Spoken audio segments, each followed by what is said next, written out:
Hi hello అండి, ఎలా ఉన్నారు? నేనైతే చాలా బాగున్నాను. మీరందరూ కూడా బాగుండాలని మనస్ఫూర్తిగా కోరుకుంటున్నాను. సుగుణ వంటింటికి స్వాగతం. ఈరోజు మన వంటింట్లో home made garam masala powder ఏ విధంగా తయారు చేసుకోవాలో చూద్దాం పక్కా కొలతలతో. ఇది వెజిటేరియన్లో అలాగే నాన్ వెజ్లో ఎందులో వేసుకున్నా కూడా చాలా టేస్టీగా ఉంటుంది, అలాగే ఈజీగా కూడా తయారు చేసుకోవచ్చు. మరి పక్కా కొలతలతో ఏ విధంగా తయారు చేసుకోవాలో చూసేద్దామా? Welcome back to my channel.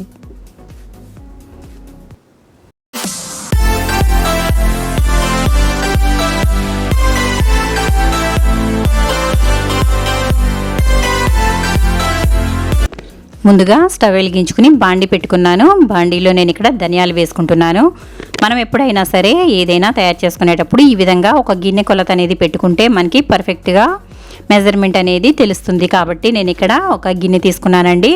ఈ గిన్నెతో ధనియాలు తీసుకున్నాను. ఈ ధనియాలు ఒక 150 గ్రాముల వరకు ఉంటాయి. ఈ ధనియాలని చక్కగా దోరగా వేయించుకోవాలి. లో ఫ్లేమ్లో మాత్రమే పెట్టి దోరగా వేయించుకోవాలండి. హై ఫ్లేమ్లో పెట్టినట్లయితే పైన మాడిపోతాయి. అలాగే పొడి చేసుకున్న తర్వాత కలర్ కూడా బ్లాక్ కలర్లో ఉంటుంది. కాబట్టి జాగ్రత్తగా దగ్గర ఉండి వీటిని వేయించుకోవాలండి. ఇవి లైట్గా రోస్ట్ అయితే సరిపోతుంది. ఇప్పుడు ఇవి ఒక గిన్నెలో వేసుకుందాము. అలాగే ఇక్కడ జీలకర్ర తీసుకుంటున్నాను. జీలకర్ర ఒక 2 స్పూన్ల వరకు వేసుకుంటే సరిపోతుంది. ఈ గరం మసాలాలో జీలకర్ర అనేది కంపల్సరీగా వేసుకోవాలండి. చాలామంది ధనియాలు అలాగే చెక్క లవంగా మాత్రమే వేసుకుంటారు. అలా కాకుండా జీలకర్ర కూడా వేసుకున్నట్లయితే మంచి టేస్ట్గా ఉంటుంది, అలాగే అరుగుదల శక్తి కూడా బాగుంటుందండి. కాబట్టి కంపల్సరీగా జీలకర్ర వేసుకోండి, స్కిప్ చేయొద్దు. ఇది కూడా చిటపటమనే వరకు వేయించుకుంటే సరిపోతుంది. ఇప్పుడు ఇది కూడా మనం ధనియాల్లో వేసేసుకుందాము. అలాగే ఇక్కడ నేను లవంగాలు తీసుకుంటున్నానండి. లవంగాలు ఒక 10 గ్రాముల వరకు ఉంటుంది. అలాగే ఒక చెక్క కూడా 10 గ్రాములు, అలాగే యాలకులు కూడా ఒక 10 గ్రాముల వరకు తీసుకున్నాను. ఈ విధంగా వీటిని కూడా కొంచెం వేయించుకుంటే సరిపోతుంది. ఇది ఎంతవరకు వేయించుకోవాలంటే ఇవి కొంచెం చెక్క మనం విరగొట్టినప్పుడు విరిగితే సరిపోతుందండి. మనం మిక్సీ పట్టేటప్పుడు చక్కగా ఫైన్గా పౌడర్ అవుతుంది కాబట్టి వేయించాను, లేదంటే పచ్చివే వేసేసుకోవచ్చు. ఇప్పుడు వీటన్నిటిని కూడా ఈ విధంగా చక్కగా దోరగా వేయించి పూర్తిగా చల్లారనివ్వాలండి. వేడి మీద ఏమాత్రం మిక్సీ అనేది పట్టకూడదు, మిక్సీ పాడవుతుంది. అలాగే ఈ పొడి కూడా మనకి ఎక్కువ రోజులు నిలవ ఉండదు. కాబట్టి ఏదైనా సరే పూర్తిగా చల్లారిన తర్వాత మాత్రమే మిక్సీ అనేది పట్టుకోవాలి. ఇక్కడ బాగా చల్లారిపోయింది.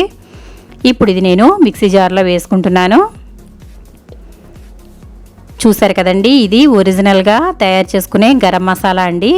ఇందులో ఇంకా ఏమాత్రం ఏమీ వేసుకోకూడదు. ఇది మాత్రం వేసుకుని కర్రీ చేసుకోండి. అల్లం వెల్లుల్లి అలాగే ఈ గరం మసాలా పౌడర్ వేసుకుంటే ఏ నాన్ వెజ్ కర్రీ అయినా చాలా రుచిగా ఉంటుంది. ఈ విధంగా ఇది మెత్తగా ఫైన్ పౌడర్ చేసుకోవాలి. ఈ విధంగా పొడి అనేది తయారు చేసుకున్న తర్వాత మిక్సీ జార్లో వేసిన తర్వాత కూడా వేడి అనేది ఉంటుందండి. ఈ వేడి కూడా పూర్తిగా చల్లారిపోయిన తర్వాత మాత్రమే సీసాలో భద్రపరచుకోవాలి, లేదంటే ఈ వేడి వల్ల ఆవిరి అనేది పడుతుంది, అప్పుడు మసాలా అనేది పాడైపోతుంది. కాబట్టి ఇది ఈ విధంగా పౌడర్ చేసుకున్న తర్వాత పూర్తిగా చల్లారిపోనివ్వాలి. చల్లారిన తర్వాత ఒక సీసాలో భద్రపరుచుకున్నట్లయితే ఇది ఎన్ని రోజులైనా సరే పాడవకుండా ఏమాత్రం వాసన తగ్గకుండా చక్కగా ఉంటుందండి. అలాగే నాన్ వెజ్ కర్రీస్లో అలాగే వెజ్ కర్రీస్లో ఎందులో వేసుకున్నా కూడా చాలా బాగుంటుంది. అసలైన గరం మసాలా అంటే ఇదేనండి. గరం మసాలా అంటే ఈ విధంగానే తయారు చేసుకుంటారు. చాలామంది బిర్యానీ మసాలాలు కూడా వేసేసి గరం మసాలా అనేది తయారు చేస్తూ ఉంటారు. ఆ విధంగా చేసుకున్నట్లయితే కర్రీస్ అనేవి ఏ టేస్ట్ అనేది తెలియదండి. బిర్యానీ ఒకేలా ఉంటుంది, అలాగే కర్రీస్ కూడా ఒకేలాగా ఉంటాయి. కానీ ఆ విధంగా కాకుండా మనం కర్రీస్లోకి మాత్రమే ఈ విధంగా గరం మసాలా అనేది తయారు చేసుకోవాలి. అప్పుడే కర్రీస్ అనేది డిఫరెంట్ టేస్ట్తో బాగుంటాయండి. చూసారు కదా, ఈ విధంగా గరం మసాలా అనేది తయారు చేసుకుంటే కూరల్ని ఎంతో రుచికరంగా ఇది మారుస్తుంది. కాబట్టి మీరు కూడా తప్పకుండా ఒకసారి ఈ గరం మసాలా ట్రై చేయండి. మీకు ఏ విధంగా వచ్చిందో నాకు కమెంట్ సెక్షన్లో కమెంట్ పెట్టండి. ఎంతమంది గరం మసాలాని ఈ విధంగా తయారు చేసుకుంటారో కూడా నాకు కమెంట్లో చెప్పండి ఫ్రెండ్స్. వీడియో కనుక నచ్చినట్లయితే లైక్ చేయండి, షేర్ చేయండి, సబ్స్క్రైబ్ చేయండి ఫ్రెండ్స్. చాలామంది వీడియోస్ చూస్తున్నారు కానీ లైక్ అనేది కొట్టడం లేదండి. లైక్ కొట్టండి. లైక్ కొడితే మన వీడియో జనాల్లోకి వెళ్తుంది కాబట్టి లైక్ కొట్టండి.